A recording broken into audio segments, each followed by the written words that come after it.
Hello friends, welcome to Rice Ice YouTube channel. আজকের prelims batch সেশনে আমরা পড়বো MSME sector and global supply chain disruption এই টপিকটার ব্যাপারে।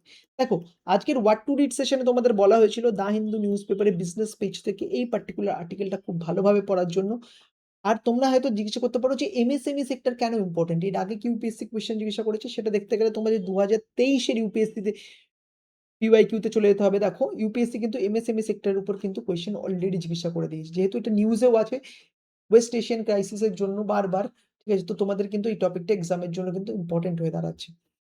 তো আমরা কি দেখবো? দেখো, প্রথমে কনটেক্সট দেখবো, এরপরে আমরা নেচার অফ দ্য ক্রাইসিস দেখবো, কি গভর্নমেন্ট ইন্টারভেনশন দেখবো, মানে যেটুকু প্রিলিমস এর জন্য ইম্পর্টেন্ট, আর significance of MSME sector and then structural challenge এগুলো দেখবো। দেন তোমাদের একটা প্রিলিমস এর প্র্যাকটিস এমসিকিউ আছে, এটাকে সলভ করতে হবে। সলভ করে আমাদের কিন্তু কমেন্ট সেকশনে তোমাদের আনসার জানাতে হবে। দেখো, রিসেন্টলি কি হয়েছে, এই ওয়েস্ট এশিয়া ক্রাইসিসের জন্য না, এই যে এমএসএমই সেক্টর, এটা কিন্তু হিউজ একটা ফাইন্যান্সিয়াল স্ট্রেসের মধ্যে দিয়ে যাচ্ছে। ঠিক আছে, এবার কেন যাচ্ছে, কি যাচ্ছে আমরা তো আস্তে আস্তে জানবো। বাট রিসেন্টলি এই রিলেটেড এই ধরো এই ওয়েস্ট এশিয়ান ক্রাইসিসের যে ইম্প্যাক্ট এমএসএমই সেক্টর, সেটাকে একদম কম্প্রিহেন্সিভলি ডিসকাস করার জন্য ইউনিয়ন গভর্নমেন্টের দেখো একটি হাই লেভেল মিনিস্ট্রিয়াল মিটিংও কিন্তু হয়েছে। কিসের জন্য হয়েছে?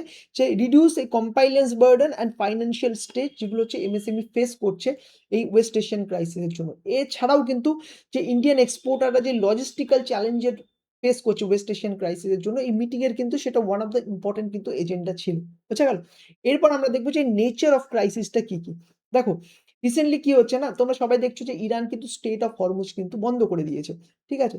আর এর সাথে কিন্তু হুতিজও কিন্তু ইয়েমেনের যে হুতিজ আছে তারাও কিন্তু রেড সিতে কিন্তু মানে প্রবলেম ক্রিয়েট করার চেষ্টা করছে। এর ফলে কি হচ্ছে, যে সাপ্লাই লাইন কিন্তু ডিস্টার্বড হয়ে যাচ্ছে। আর এর জন্য কি হচ্ছে না, এটা this has shifted the burden from a more logistic to heavy regulatory compliance। এবার এই সাপ্লাই লাইন ডিসরাপশন এর জন্য রেগুলেটরি কমপ্লায়েন্স কি করে হচ্ছে সেটা বোঝার জন্য আমাদের কি বুঝতে হবে, যে back to town procedure particular যে কনসেপ্টটা সেটা আমাদের বুঝতে হবে। ফর এক্সাম্পল দেখো, এই ধরো স্টেট অফ হরমুজ, ঠিক আছে? এইবার আমাদের ধরো এখান থেকে ধরো মুম্বাই থেকে কোনো একটা শিপ ইয়েতে যাবে, কাতারে যাবে। এবার তো স্ট্রেট অফ হরমুজ তো পাস করতে হবে। এইবার তো স্ট্রেট অফ হরমুজে তো যেতে পারছে না। এখানে তো আটকে দিয়েছে। তো এই শিপটা দেখা যাচ্ছে আবার চলে আসলো যেখান থেকে জার্নি করেছিল সেখানে। এবার করার পর সেখানে যে তাদের যে গুডস ছিল সেগুলো অফলোড করে দেওয়া হলো। তারপরে সেগুলো গোডাউনে পৌঁছে যাবে। এটাই তো এটাই তো হওয়ার কথা। কিন্তু এই পুরো প্রসেসটার মধ্যে না প্রচুর তোমার এই রেগুলেটরি কমপ্লায়েন্স এর দরকার হয়। ঠিক আছে? কারণ দেখো, এখানে লেখা আছে when a cargo is diverted back to India it must undergo a specific custom procedure to return factory. আর এর সাথে এই যে সমস্ত গুলো চলে আসছে, আবার তারা কিন্তু গভর্নমেন্টের যে রিলিফ স্কিম আছে তারও কিন্তু প্রপার বেনিফিট ওঠাতে পারছে না। সেটা কিন্তু আরেকটা প্রবলেম। এস এছাড়াও দেখো, রিরুটিং চ্যালেঞ্জ কিন্তু একটা ইম্পোর্টেন্ট কিন্তু প্রবলেম যেটা এমএসএমই ফেস করছে। কিভাবে? ধরো, একটা শিপ এখান থেকে ধরো গুজরাট থেকে একটা পার্টিকুলার ডেস্টিনেশন এ যাচ্ছে। কিন্তু মাঝে কোনো প্রবলেম হলো, সে কোনো একটা পার্টিকুলার পোর্টে যেয়ে তার যে মালগুলো সেগুলো অফলোড করে দিল। সেক্ষেত্রে কি হবে? ওই পার্টিকুলার পোর্ট থেকে যে গুডস গুলো সেগুলো একদম নির্দিষ্ট যেখানে যাওয়ার কথা সেই ডেস্টিনেশনে পৌঁছানো দেওয়ার দায়িত্ব কিন্তু সেই এক্সপোর্টারদের উপর। তো এক্সপোর্টারের উপর কিন্তু প্রচুর বার্ডেন চলে আসছে। এছাড়াও ট্যারিফ কোটা কিন্তু ইম্প্যাক্টেড হচ্ছে। দেখো, কিছু কান্ট্রি, যেমন কিছু কন্ট্রি, যেমন ইউরোপে কি আছে না, ট্যারিফ কোটা ডিফাইন করা আছে। কোয়ার্টারলি ট্যারিফ কোটা, ঠিক আছে? যেমন প্রোডাক্ট লাইক স্টিল, ঠিক এদের ক্ষেত্রে কিন্তু এই ট্যারিফ কোটা কিন্তু প্রভিশন আছে। এবার কি হয় না, এই কোটা যদি মিস করে তাহলে এই কোটা মিস করলে নেক্সট সাইকেলে কিন্তু যে আবার কোটা আসে। তো এতে কি হয়, যে প্রপার যে flow of goods and services সেটা কিন্তু ডিসরাপ্টেড হয়। তো এর ফলে কিন্তু এই ইমপ্যাক্ট কিন্তু এমএসএমইর উপর যেয়ে কিন্তু ডাইরেক্টলি পড়ে। বোঝা গেল? আর এগুলোকে করার জন্য এই চ্যালেঞ্জগুলোকে ডিল করার জন্য গভর্নমেন্টের যে ইনিশিয়েটিভ তার মধ্যে একটা ইম্পোর্টেন্ট কম্পোনেন্ট হচ্ছে এই রিলিফ স্কিম। রিলিফ স্কিম কি, এই ওয়েস্ট এশিয়ান ক্রাইসিসের মধ্যে দিয়ে যারা যাচ্ছে, যে সমস্ত এক্সপোর্টার তাদেরকে কিছু রিলিফ করার জন্য, তাদের গভর্নমেন্ট অ্যাসিস্ট করার জন্য এই রিলিফ স্কিম কিন্তু নিয়ে এসছে। এছাড়াও দেখো, ক্রেডিট গ্যারান্টি স্কিম, ঠিক আছে? 2.5 লাখ করোড়ের ক্রেডিট গ্যারান্টি স্কিম নিয়ে এসছে, যাতে এই লিকুইডিটি মেইনটেইন করা যায়, to ensure liquidity for business affected by West Asia war induced disruption। তাদের যাতে কোনো লিকুইডিটি প্রবলেম না হয় এই সমস্ত বিজনেসদের, সেগুলো দেখার জন্য কিন্তু গভর্নমেন্ট এই ক্রেডিট গ্যারান্টি স্কিমও নিয়ে এসছে। এরপর যেটা আমাদের দেখতে হবে, এই সিগনিফিকেন্স কি এমএসএমই সেক্টরের। দেখো, এই যে ডেটাগুলো আমি তোমাদের বলবো মেইনস এর জন্য কিন্তু খুব ইম্পর্টেন্ট। ফার্স্ট যখন 30% জিডিপিতে কন্ট্রিবিউট করে।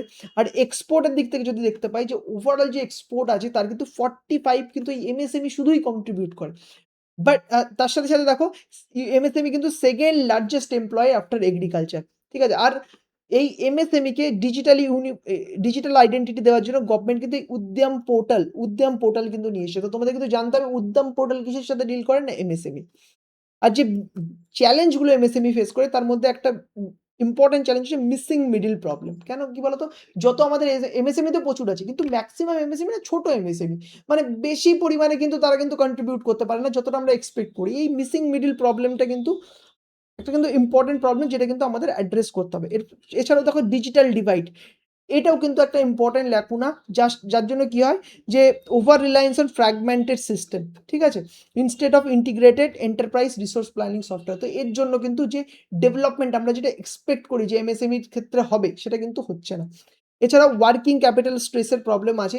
এর জন্য delayed payment, rising fruit cost এই প্রবলেমগুলো কিন্তু এমএসএমই কিন্তু ফেস করে থাকে। ঠিক আছে? তোমরা বুঝে গেলে কোন জিনিসগুলো আমাদের আ এ এমএসএমই কে একটা একটা ঠিকঠাক জায়গায় নিতে গেলে কোন স্টেপগুলো আমাদের নিতে হবে। এই মিসিং মিডল প্রবলেম কিন্তু আমাদের অ্যাড্রেস করতে হবে। ডিজিটাল ডিভাইড মানে ধরো ইন্টারনেট পেনিট্রেশন বাড়িয়ে কিন্তু আমরা এই ডিজিটাল ডিভাইডের প্রবলেমগুলো সলভ করতে পারি। এছাড়াও যে ওয়ার্কিং ক্যাপিটাল স্ট্রেস এই প্রবলেমটা করার জন্যই গভর্নমেন্ট দেখো ক্রেডিট গ্যারান্টি স্কিমও কিন্তু নিয়ে এসছে। বুঝতে পেরেছো? এইবার এই পার্টিকুলার যে প্রিলিমসের যে প্র্যাকটিস এমসিকিউটা আছে সেটা কোয়েশ্চেনটা সলভ করো with reference to MSME sector in India recent global trade disruption consider the following step back to টাউনের উপর কিন্তু আছে জানভিস ফার্স্ট। ঠিক আছে? তো এটা সলভ করে কমেন্ট সেকশনে আমাদের আনসারটা জানাও। ঠিক আছে? আর তোমরা যারা সেম আর্টিকেলটা বাংলাতে পড়তে চাও তারা রাইস আইএস এর ওয়েবসাইটে চলে যাবে, দেখবে সেম আর্টিকেলটা বাংলাতেও আছে। তো তোমরা যে মিডিয়ামে কমফোর্টেবল আর্টিকেলটা পড়বে ক্লারিটি কিন্তু ডেভেলপ করবে। বোঝা গেল? আর যদি পার্টিকুলার আর্টিকেল নিয়ে কোনো কোয়েশ্চেন থাকে কমেন্ট সেকশনে যে আমাদের জানাও, আমাদের টিম কিন্তু তোমাদের ডাউট কিন্তু রিজলভ করে দেবে। ঠিক আছে? Thank you so much for attending this particular discussion and all the very best for your upcoming prelims exam. Thank you student.